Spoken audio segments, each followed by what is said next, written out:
Cuando pensamos en la Iglesia Católica, muchas veces lo primero que viene a la mente son sacerdotes, obispos o incluso el Papa. Pero la realidad es mucho más amplia y profunda. La Iglesia no es solo su jerarquía visible, es una comunidad viva, formada por millones de personas en todo el mundo, cada una con una misión específica: el fiel laico. Y en la base de toda esta estructura se encuentra el grupo más grande, el más silencioso y quizá el más importante: el fiel laico. El fiel laico representa la inmensa mayoría de la Iglesia. Son hombres y mujeres que, a través del bautismo, pasan a formar parte del cuerpo de Cristo, no desde un altar, sino desde la vida cotidiana.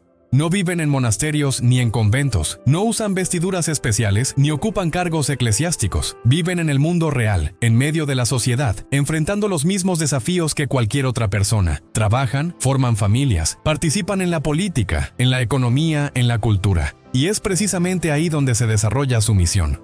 Su llamado no es menor. Según el Evangelio, están llamados a ser sal de la tierra y luz del mundo. Esto significa transformar la realidad desde dentro, llevando valores cristianos a espacios donde el clero no siempre puede llegar. No hacen votos de pobreza, castidad u obediencia como los religiosos, pero eso no los excluye del camino de la santidad. La santidad no es exclusiva de quienes llevan sotana, es una vocación universal.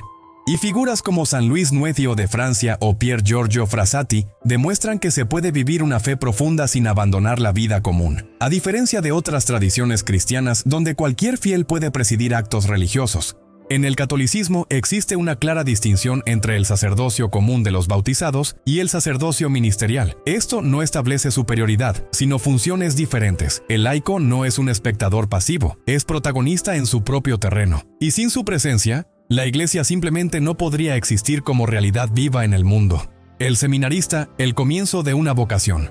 Antes de que exista un sacerdote, hay un proceso largo, profundo y exigente que comienza con una pregunta interior. ¿Dios me está llamando? Ese momento marca el inicio del camino del seminarista. Una etapa que no es todavía sacerdocio, sino discernimiento. El seminarista es un hombre que ha decidido detener su vida tal como la conocía para escuchar con claridad una posible vocación. No es aún un sacerdote, ni siquiera un religioso consagrado. Es, en esencia, un laico en formación, pero con una misión en construcción. Vive en un lugar llamado seminario, cuyo nombre proviene del latín seminarium, que significa semillero o vivero. No es una coincidencia. El seminario es precisamente eso.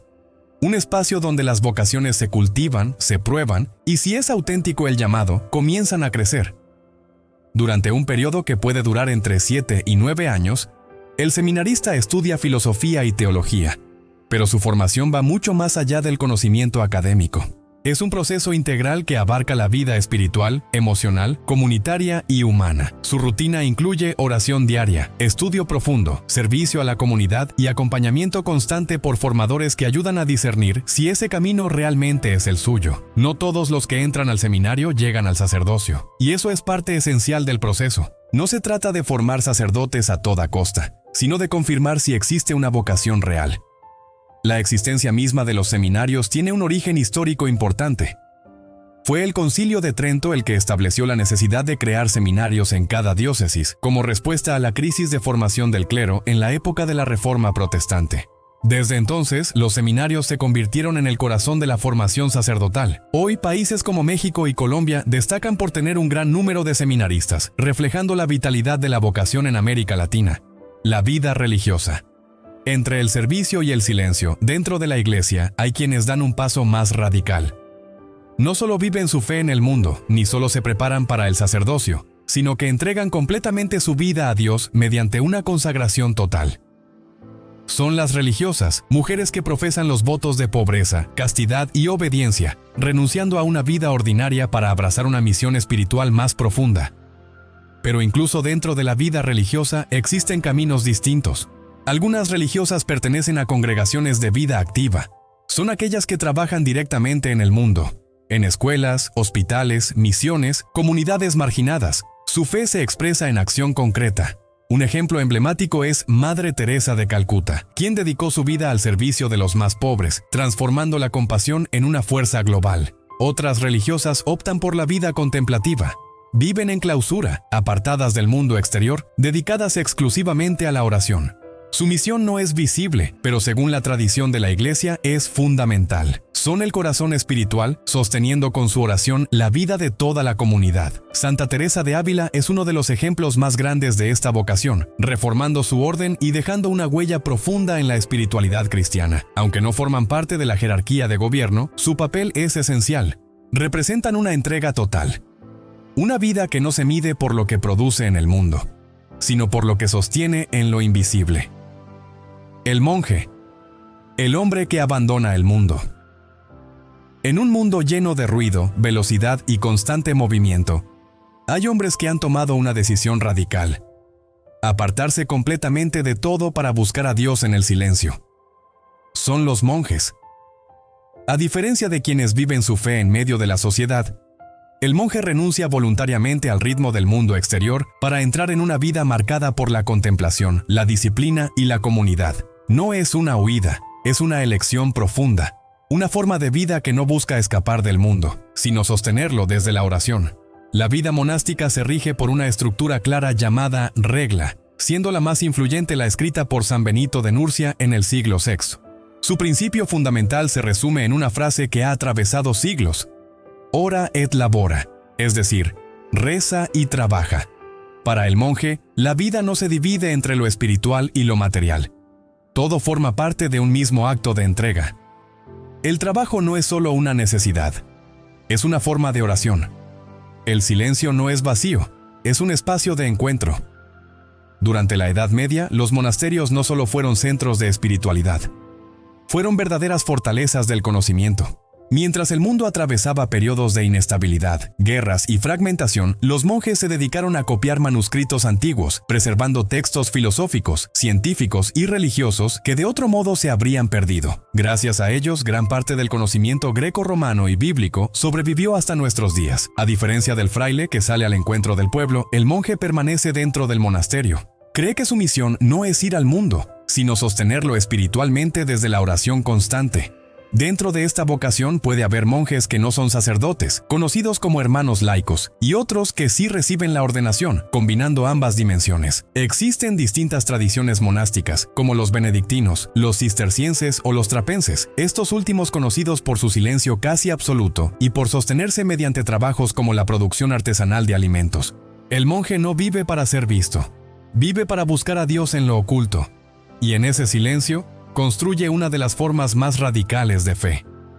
El fraile, el hombre que camina con el pueblo. Si el monje representa el silencio dentro de los muros, el fraile representa la fe en movimiento. A diferencia del aislamiento monástico, el fraile vive en medio del pueblo, en las ciudades, en contacto directo con la realidad cotidiana de las personas. Su vocación no es retirarse del mundo, sino entrar en él con una misión clara: servir, predicar y acompañar. Los frailes pertenecen a órdenes mendicantes, comunidades que surgieron en la Edad Media con una característica fundamental: la pobreza voluntaria. Entre las más conocidas están los franciscanos, fundados por San Francisco de Asís, y los dominicos, fundados por Santo Domingo de Guzmán. Estas órdenes nacieron como respuesta a una iglesia que, en algunos sectores, se había alejado de la sencillez evangélica. Los frailes decidieron volver a lo esencial: vivir sin posesiones, depender de la providencia y caminar junto a la gente. La historia de San Francisco es especialmente impactante. Renunció a la riqueza de su familia en una época donde el estatus social lo era todo. Eligió la pobreza radical no como una carencia, sino como una forma de libertad. Su decisión no solo fue personal, fue revolucionaria. Dio origen a uno de los movimientos espirituales más influyentes de la historia. A diferencia de los monjes, los frailes no se encierran en monasterios. Viven en conventos urbanos, predican en las calles, trabajan con los pobres, enseñan, acompañan. Muchos de ellos también son sacerdotes, pero su identidad principal no está en el ministerio sacramental, sino en la vida fraterna y el servicio directo. Son testigos de una fe que no se queda en el templo, sino que camina, escucha y actúa. El actual Papa Francisco eligió su nombre precisamente en honor a San Francisco de Asís, como símbolo de humildad, cercanía y renovación espiritual. Porque el fraile no busca poder, busca presencia, y en esa cercanía con el pueblo, se convierte en puente entre la fe y la vida. Diácono y sacerdote. El servicio y el altar. Dentro de la estructura sacramental de la Iglesia existe un camino progresivo que conduce al sacerdocio, y el primer paso en ese camino es el diaconado. La palabra diácono proviene del griego diakonos, que significa servidor, y esa palabra define completamente su misión. El diácono no es un líder en el sentido tradicional, es un servidor en el sentido más profundo. Puede bautizar, presidir matrimonios, acompañar funerales y proclamar el evangelio durante la misa. Pero hay límites claros en su ministerio. No puede consagrar la Eucaristía ni absolver pecados en confesión. Su función es preparar el camino, servir a la comunidad y acompañar al sacerdote y al obispo en su labor pastoral. El primer diácono de la historia fue San Esteban, cuya vida refleja hasta qué punto el servicio puede llegar al sacrificio total. El siguiente nivel es el sacerdote. Aquí la misión cambia de manera profunda. El sacerdote actúa in persona Christi, es decir, en la persona de Cristo. A través del sacramento del orden recibe la autoridad espiritual para celebrar la Eucaristía, transformar el pan y el vino en el cuerpo y la sangre de Cristo, lo que la Iglesia llama transubstanciación, y perdonar los pecados en el sacramento de la confesión. Pero más allá de lo sacramental, el sacerdote es un guía espiritual. Es quien acompaña a una comunidad, escucha, orienta, enseña y sostiene la vida de fe de su parroquia. Su vida no es solo liturgia, es entrega constante. Uno de los ejemplos más impresionantes es San Juan María Vianney, quien pasaba hasta 16 horas al día en el confesionario, recibiendo a personas de toda Francia que buscaban consuelo y reconciliación. El sacerdote no vive para sí mismo. Su tiempo, su energía y su vida entera están orientados al servicio de los demás. Y en ese servicio, se convierte en una presencia concreta de lo sagrado en medio del mundo. Monseñor. El reconocimiento dentro de la Iglesia. Dentro de la estructura de la Iglesia Católica, no todo se define únicamente por los sacramentos o los grados de ordenación. Existen también títulos que reconocen el servicio, la entrega y la responsabilidad dentro de la comunidad eclesial. Uno de esos títulos es el de Monseñor. A primera vista puede parecer un rango superior, pero en realidad no lo es. No representa un nuevo nivel en el sacramento del orden, sino un reconocimiento honorífico concedido por el Papa a ciertos sacerdotes que han destacado por su labor o que ocupan funciones importantes dentro de la administración de la Iglesia. El término proviene del francés Monseigneur, que significa mi señor, y refleja una tradición histórica de respeto y distinción. Los sacerdotes que reciben este título suelen portar vestiduras específicas, como la sotana con botones y faja de color morado, lo que los hace fácilmente reconocibles dentro del clero. Sin embargo, es importante entender que, a nivel sacramental, siguen siendo sacerdotes como cualquier otro. Su autoridad no proviene de un poder distinto, sino de la confianza y responsabilidad que se les ha otorgado. En tiempos recientes, el Papa Francisco ha querido devolver a este título un sentido más humilde y menos ligado a una carrera eclesiástica. En 2013 decidió limitar su concesión, reservándolo principalmente a sacerdotes mayores de 65 años, como una forma de evitar el deseo de ascenso dentro de la Iglesia y recordar que el verdadero valor no está en los títulos, sino en el servicio. Así, Monseñor no es una meta, es un reconocimiento a una vida ya entregada. El obispo, sucesor de los apóstoles. A medida que avanzamos en la estructura de la Iglesia, llegamos a una figura clave, el obispo. Si el sacerdote guía una parroquia, el obispo es el pastor de toda una diócesis, una comunidad mucho más amplia que abarca múltiples parroquias y miles, incluso millones de fieles. Pero su importancia no es solo administrativa. El obispo es considerado sucesor directo de los apóstoles, formando parte de una línea ininterrumpida que, según la tradición católica, se remonta a los primeros discípulos de Cristo. Esta continuidad, conocida como sucesión apostólica, es uno de los pilares fundamentales que distingue a la Iglesia católica y también a la Iglesia ortodoxa de muchas otras tradiciones cristianas.